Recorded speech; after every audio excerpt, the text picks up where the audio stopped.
estás metido en la cuestión de la guerra, ¿no? De hecho, creo que eres uno de los escritores que conozco que más saben de guerras, de batallas antiguas, de estrategias, de todo este tipo de cosas. Has leído muchísimo, pero además te gusta el lenguaje militar o el lenguaje bélico más bien, para escribir y para sacarlo en tus propias metáforas o tus propios simbolismos, ¿no? Sí, es otra contradicción. Pero, por ejemplo, Joyce Carol Oates, una escritora que yo admiro y respeto, tiene un ensayo genial que se llama Unboxing, a propósito del boxeo, más cerca del boxeo. Y ahí ella se descubre a sí misma como alguien que odia la violencia. Es una profesora de Yale de literatura de hace no sé cuántos años. Es una mujer que ha escrito una cantidad ingente de novelas, cuentos y ensayos y demás, muy alejada del mundo visceral del cuadrilátero. Pero también recuerda con mucho afecto, con una carga emotiva bastante fuerte, que su papá la llevaba a ver box, ¿no? Entonces, y que le gusta el box, además, y te explica por qué le gusta el box. Entonces, esa contradicción entre la brutalidad y la reflexión acerca de la brutalidad, o sea, sientes repulsa hacia ti mismo, entre otras cosas, ante tu gusto por ese tipo de violencia. Y la guerra es así.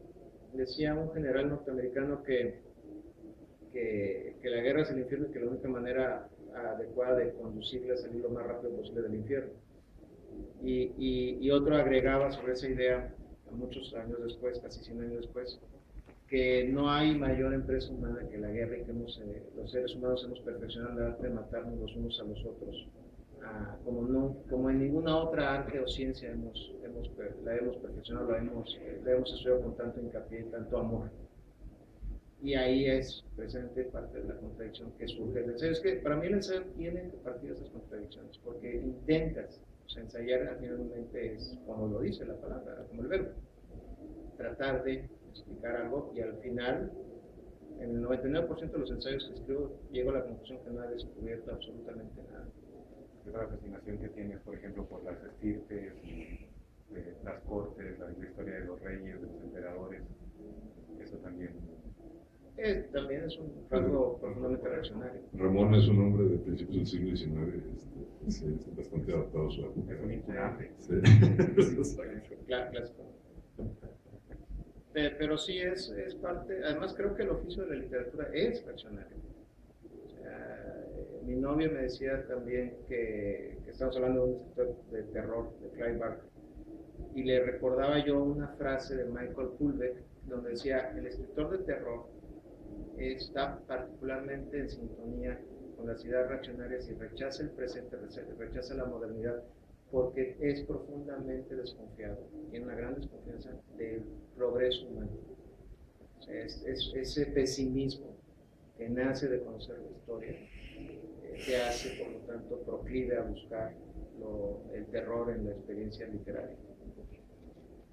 Pero tú no eres tan pesimista en lo que se refiere a la historia. No. El fragmento que leyó Tirso hablaba de que a veces da vueltas, a veces gira el progreso humano, pero nunca nunca mencionaste que se va para atrás, salvo para tomar impulso. Sí. Sí, yo sí creo que se va para atrás. Sí, tú eres mucho más pesimista en ese aspecto y creo que la parte alada en mí está en la parte marítima. El mar siempre nos ofrece esperanza. Quería preguntarte respecto a este libro de ensayos, perdón, y el anterior del corto verano del cuervo, ¿qué tránsito hubo? Los dos son libros cortos, los dos son libros en donde estoy intentando el género del ensayo sin la explosión y el desenfreno de muchas páginas. Pero el corto verano del cuervo que publicó el Fondo Editorial del Estado de México y que afortunadamente encontró su hogar en Editorial Analfabeta, tienen una diferencia fundamental. El corto verano del cuervo es mucho más íntimo, menos literario, menos aforístico. Este es más literario, más aforístico, busca más la síntesis, me parece. que es una diferencia. Las líneas de conducción, los vasos comunicantes son los que ya hemos platicado. Exacto, cuando yo estaba leyendo esto, bueno, cuando lo que te menciono de que me llama la atención desde el título, A Rostro Desnudo, no sé por qué pensé que A Rostro Desnudo le hubiera quedado mucho mejor al otro libro como título, porque en el otro libro son ensayos mucho más personales, ahí sí te encuadras realmente. Sí. Sí. Ahí hasta das pena a veces. Sí, a mí me da mucha pena a veces cuando lo leo, pero me lo aguanto, pues claro. No, este en efecto es un libro mucho más literario. Hay ensayos que tienen diferentes direcciones, no sé cómo se diga. Yo no soy muy ducho en esta cuestión del ensayo, pero por ejemplo pienso que hay un ensayo que a mí me pareció profundamente poético, también lo mencionó Tirso, el ensayo sobre el jazz, ¿no? El blues de Papa Legba. Y por ejemplo, hay uno, el que más me recordó aquellas pláticas, aquellas discusiones sobre ciencia ficción de hace tantos años, fue la ciencia y la ficción, la verdad de las mentiras. Y yo lo sentí como un ensayo de invitación, o sea, no es una invitación a leer ciencia ficción, es una invitación a escribirla, ¿no? O sea, de alguna manera, ese tipo de cosas. Por supuesto, en los ensayos que integran A Rostro Desnudo, vemos cómo Ramón va abordando poco a poco los grandes temas de la ciencia ficción, ¿no? Por ejemplo, me llama mucho la atención cómo defines la ciudad como uno de los grandes temas, pero el tema negativo de la ciencia ficción, ¿no? Los viajes, ¿no? O sea, el hecho de afirmar y decir que la ciencia ficción tiene que tener un viaje. Eso me recordó unas palabras de Piglia, que dijo alguna vez, ¿no? En esta época solo se puede escribir dos cosas, de una investigación o de un viaje.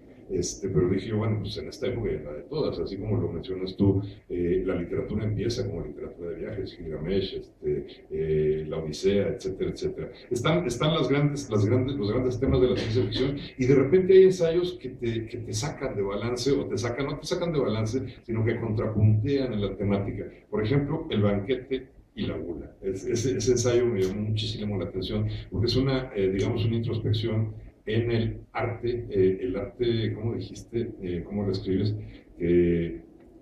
Sí, ¿pero? Es lo del exceso. Sí, pero digamos, ¿dónde reside el arte de la cocina? Perdón, no la cocina, de la gastronomía, ¿dónde reside? Y es donde dice, tiene que ser en el exceso, en la gula, pero más bien después como que te controlas o te desdices y dices, tiene que estar en el equilibrio justo antes de que aparezca la gula. Lo dice confesar, ¿no? Creo que he leído eso. Sí. Leo un breve fragmento de este ensayo que estamos comentando. Ahí donde la lengua tropieza, los conceptos filosóficos devienen en albures y lo grotesco sienta sus reales entre nosotros. Ahí es el reino de los dípsodas o la comarca de los personajes de François Rabelais, la gula como una de las bellas artes. Al final nos espera Dante, ese estricto padre de la poesía, que en sus asombrosos versos se asoman no pocos reproches, es decir, nos aguarda el tercer círculo del infierno, enloquecidos por el fragor de Cerbero, al lado de Siaco, el cerdo humanoide que clama, por la dañina culpa de la gula estoy, como tú ves, bajo la lluvia abatido. Aunque debo reconocer que prefiero al otro Siaco, el que aparece en el Decamerón, un hombre elocuente, afable, de buen sentimiento, un oficiante de la gula que si no era invitado a una mesa, se las ingeniaba para llegar a ella, todo lleno de bellos y agradables dichos, porque la saciedad también deja un regusto amargo, pero en su eterno presente de satisfacción, como el arte, nos permite olvidar nuestra incierta condición humana.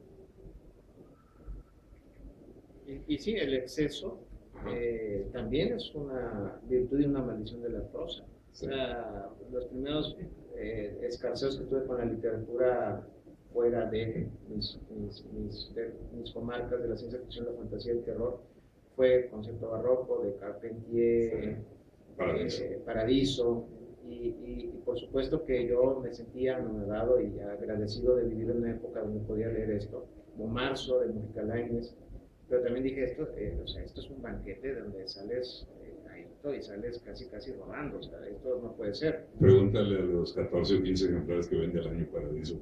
¿No? Es el exceso empacha. Sí. Como como decía mi abuela Elena. Entonces tienes que también ser frugal y también buscar la síntesis, ¿no? Que es un poco esto. Hablando de excesos, el último ensayo de A Rostro Desnudo, empieza como... A mí, yo cuando lo empecé a leer dije, ahora sí se va a poner bueno esto, vámonos sobre la pornografía y sobre los excesos sexuales y todo eso. Y luego das un giro que me pareció así como que, por supuesto, lo justificas perfectamente, pero me decepcionaste internamente. Sí, o sea, dije, sí, oye, no, pues ya habíamos visto lo de la gula, ¿no? O sea, dije, aquí se va a soltar, ¿no? Entonces, y no, te vas hacia el rollo de la maldición de la carne, de querer salir de la condición humana, etcétera, etcétera. Me gustó muchísimo, la verdad. Pero entonces lo que yo te quería decir es, ahí me debes uno sobre la pornografía y todo eso. De hecho, te dije alguna vez que quiero escribir 3 ensayos que se van a llamar Mis Vicios, que sería la tauromaquia, la pornografía y la guerra. Mis Vicios. Que no voy a, o sea, no son ensayos tampoco. El ensayista no es profeta ni es educador, que es otro tema. Son ideas que me vienen a la cabeza y reconozco de antemano que son indefendibles, pero eso es la literatura, sí. Hablar de lo indefendible, y sí te lo veo.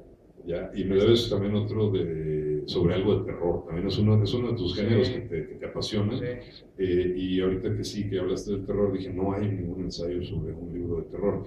Ya nomás para terminar, nada más quería mencionar, que también me fascinó, fue el de Eugenia, es una especie de reseña-ensayo sobre un libro que se publicó en 1921, si no me equivoco, sí, no, 19,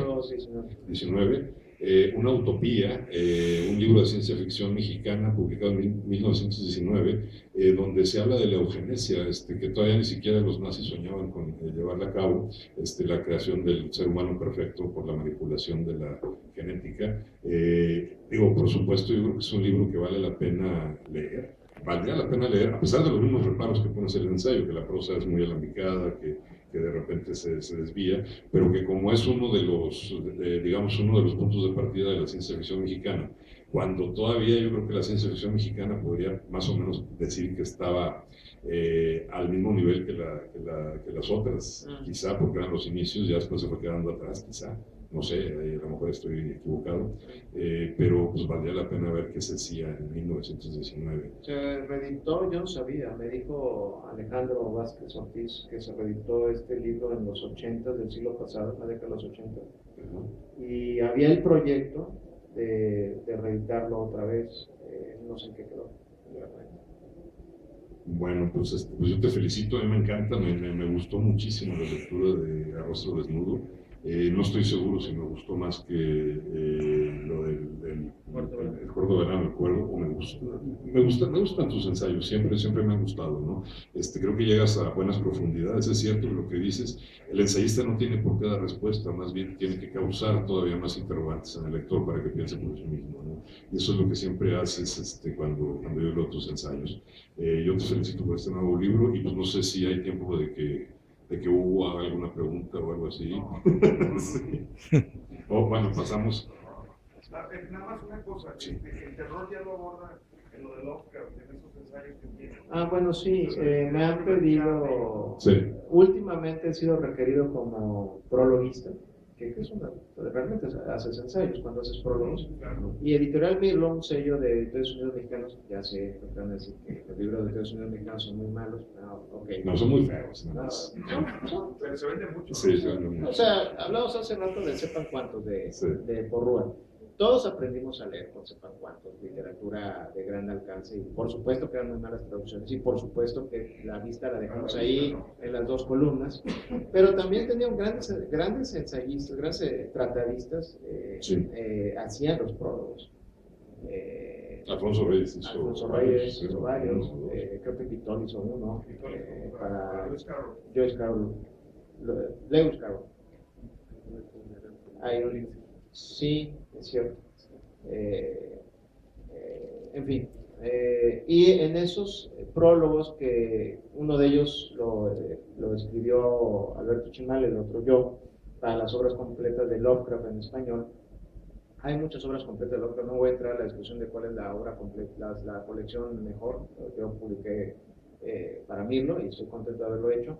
Pero sí, ahí en esos prólogos que me han publicado, sí hablo de mi otra pasión, ¿no? Y de una especie de terror muy particular, el terror cósmico, que es a lo que a mí más me atrae, ¿no? El terror ante la vastedad del universo, que también es una forma de decir el ser humano no es ni por asomo el centro de este cosmos, y más bien somos, no parásitos, pero casi. Tú como fan de Lovecraft, ¿qué opinas de todos los arquetipos que tienen el Necronomicon? Yo me he cansado en las redes sociales de explicar que el Necronomicon es un grimorio, que no existe, que hay algunos editores muy ingeniosos que dicen, aquí está el Necronomicon. Sí, debe estar.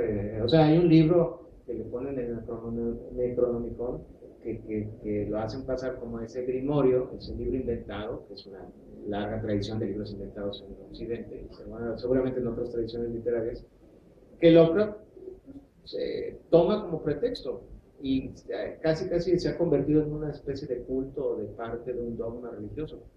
Pero pienso lo que piensa Michel Houellebecq en ese ensayo genial que publicó Siruela a Houellebecq acerca de Lovecraft. Pienso que hay algo muy extraño con la literatura de Howard Philip Lovecraft. ¿Qué es lo extraño? Que trasciende lo literario y se inserta en nuestro ADN cultural. Los muchachos que buscan esto, que buscan este universo, se lo quieren apropiar. ¿Cuándo ha pasado eso en la historia de la literatura? O sea, con el Conde de Montecristo, con los Tres Mosqueteros, o sea, con la Isla del Tesoro de Stevenson. O sea, lo que hace Lovecraft es, o Sherlock Holmes, vender un universo en el sentido de la seducción de la venta, y hay quienes lo asumen como su universo. ¿Qué habla eso de nuestra sociedad? Pues eso no lo sé, pero trasciende lo literario. Lovecraft trasciende lo literario. Ya hace décadas, y cada vez parece que va más y más incrementándose la velocidad de escape de Lovecraft hacia nuevas alturas, o nuestra sociedad cada día se convierte más y más en la sociedad que tanto tenía Lovecraft. No sé. Que eso sí me preocupa. No sé si hay alguna pregunta del público. Sí. ¿Cómo definirías el terror? ¿Qué es para ti el terror? El terror, bueno, es una discusión que traemos mi novia y yo de hace un buen rato. Para mí terror y horror no existe una diferencia, pero hay quienes lo encuentran, ¿no es cierto? Bueno, a ver, hay un momento en la literatura fantástica. Para mí el terror o el horror son ramas de la literatura fantástica, que proponen un extrañamiento en el sentido de que le da Darko Subin, que proponen una extrapolación de la realidad, con sus propias reglas, ajenas a las reglas de la ciencia, de lo plausible, pero con su propia lógica. Entonces, los monstruos, los hombres lobo, los vampiros, obedecen a ciertas reglas, a ciertas lógicas, porque es el pacto de suspenso en los disbelief de Howard, ¿no? Si de repente te caen encima 1000 cucarachas, ¿te aterrorizas o te horrorizas? Me horroriza. Ya, esa es la diferencia. Yo sé que el horror es más una reacción corporal de un instinto de huida y como ratas en las paredes de Locke, ¿no? O ratas en el cementerio de Henry Putnam. Sí, lo sé. Sé que hay un tema visceral y sé que grandes escritores como Clive Barker han hecho una carrera de lo visceral, incluso de esa conexión perversa entre sexualidad y terror, ¿no? O horror, que al final del día son expresiones de la carne, expresiones anormales, hermosarquistas, pero expresiones al fin y al cabo, y lo llevan a la literatura. Pero en esencia son ramas de la fantasía, de la literatura fantástica, entendiendo como tal un discurso narrativo que tiene sus propias reglas ajenas a esta realidad, a la realidad tangible. Pero hay una zona de que los gringos llaman weird science, o weird fiction, perdón, donde los géneros se traslapan. Pues me parece un poco ocioso esas definiciones. No que no se puedan hacer, porque otra labor del ensayista es buscar definiciones que nadie usa. Pero me parece un tanto ocioso al descubrir que al final del día estamos hablando de literatura fantástica. Y hay por ahí, por las redes sociales, ahora que Kazuo Ishiguro ganó el Nobel, que es un escritor de géneros, Kazuo Ishiguro, con Neil Gaiman, un gran escritor de fantasía anglosajón, en donde dicen, yo no sé, porque mucha gente, un crítico de literatura del New York Times le echa en cara a Kazuo Ishiguro, que por qué publica fantasía, que qué es eso, que si se quiere burlar del género, de inventarlo, ¿qué dice? Yo no sé en qué momento dice Kazuo Ishiguro en esa plática que tiene con Neil Gaiman, crucé una frontera y tengo que presentar el pasaporte. O sea, a Dickens le decían, y trato de citar a Kazuo Ishiguro, ¿acaso a Dickens le decían, no, usted es un escritor de realismo social, costumbrista, usted no puede andar escribiendo sobre fantasmas de las navidades pasadas?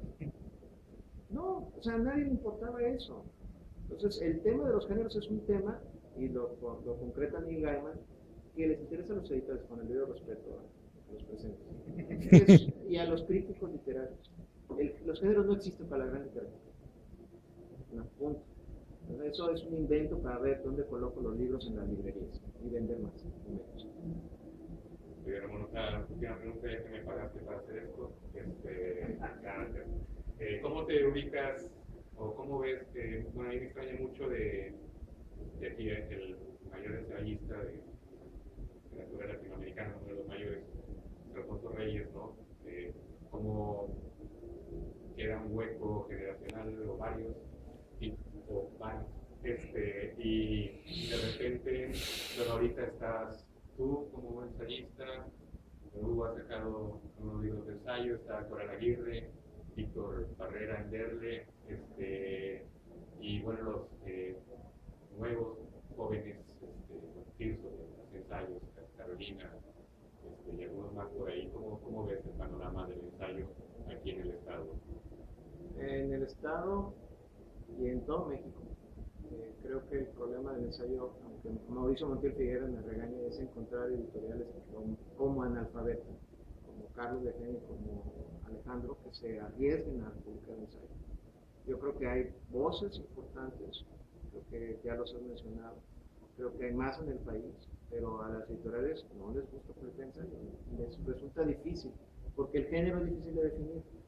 ¿Qué es el ensayo? No ni cuento, ni novela, ni prólogo.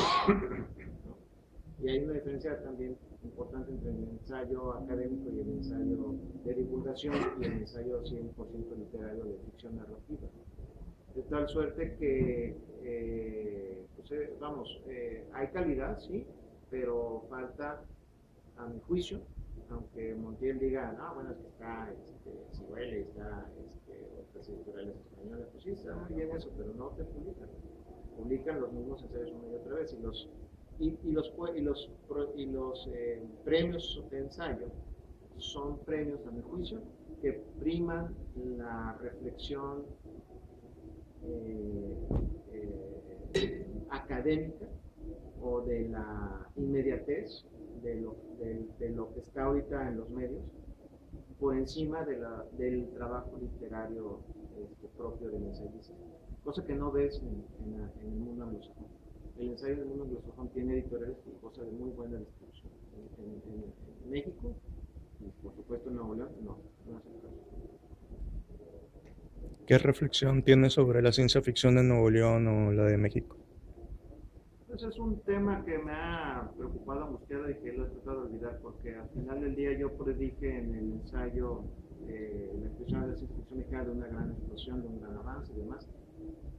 Pues no ha pasado nada. Lo que sí ha pasado es que hay escritores que, lamentablemente uno fallecido, Ignacio Padilla, que como Neil Gaiman o como Kazuo Ishiguro, les importa un pepino si les parece o no les parece las editoriales que escriba, o dónde los pueden encasillar, o dónde los van a colocar en la librería. Eso sí lo he visto. O sea, cada día hay más de los que he leído y los que conozco, escritores y escritoras que incluso en la antología Después del Desierto o en Norte, que hay Norte para mí es el canon, y Después del Desierto es la fotografía más o menos actual de los últimos 20 años, ves que hay una multiplicidad o una diversidad de temas. Hay ciencia ficción, hay terror, hay fantasía, o sea, hay cuentos que no puedes encasillar fácilmente en uno u otro género.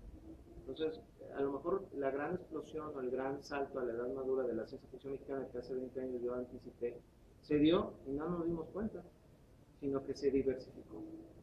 Como la vida se abre paso, así se mutó e inoculó a otros escritores que escriben este crossover o esta área gris o esta zona de intersección entre géneros, lo cual me parece muy importante. Oye, Ramón, y de haber existido una editorial o los sellos que ya están, pero los más cuidados, preocuparnos de la joven ciencia ficción no hubiera sido otra cosa.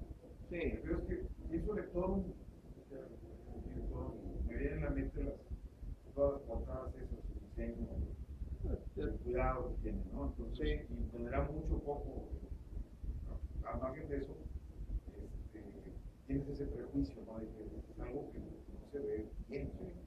Porfirio Romo hizo un gran esfuerzo editorial con LD Books, un sello editorial que él propuso como sello exclusivamente de terror, o weird fiction, terror, ciencia ficción, fantasía, una intersección.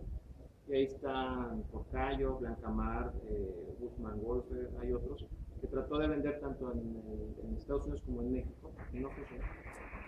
Desde el punto de vista de distribución, yo creo que los canales estaban ahí. Creo que los textos, sí, hay diferencias y podríamos hablar de ello, no creo que sea el foro, pero en general era un intento de tener un sello especializado en este caso, terror. Bien cuidado, horror. Exacto, bien cuidado. Me parece que no funcionó. No fue prematuro, no se encontró el lector, no se le dio publicidad, que creo que por ahí va un poco mi crítica al esfuerzo de Porfirio. Puede ser, ¿no?